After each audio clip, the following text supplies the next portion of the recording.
एक बार की बात है, किसी नगर में हरिदत्त नाम का ब्राह्मण रहता था।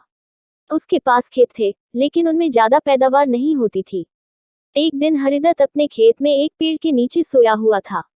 जैसे ही हरिदत्त की आंख खुली, उसने देखा कि एक सांप अपना फन फैलाए बैठा हुआ है। ब्राह्मण को एहसास हुआ कि यह कोई साधारण सांप नहीं है, बल्कि कोई देवता है। ब्राह्मण ने निर्णय लिया कि वह आज से इस देवता की पूजा करेगा।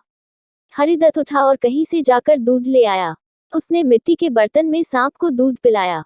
दूध पिलाते समय हरिदत्त ने सांप से क्षमा मांगते हुए कहा कि हे देव, मैं आज तक आपको साधारण सांप समझता रहा, मुझे माफ कर दीजिए। अपनी कृपा दृष्टि से मुझे बहुत सारा धन धान्य प्रदान करे प्रभु।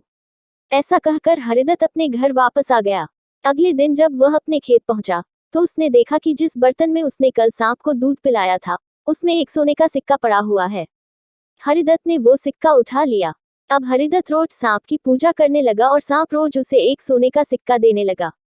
कुछ दिन बाद हरिदत्त को दूर किसी देश जाना पड़ा, तो उसने अपने बेटे से कहा कि तुम खेत में जाकर सांप देवता को दूध पिला आना।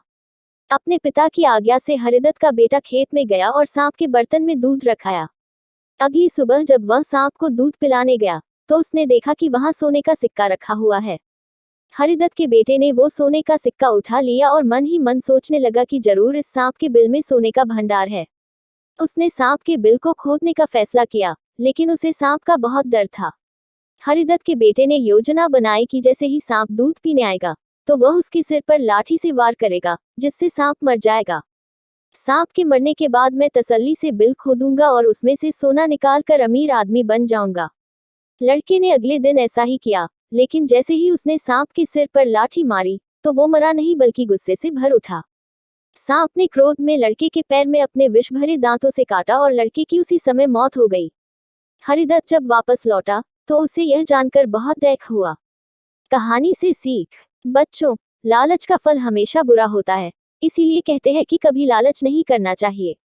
हमारे पास जो भी, हमें उसी से संतोष करना चाहिए और हमेशा परिश्रम करते रहना चाहिए।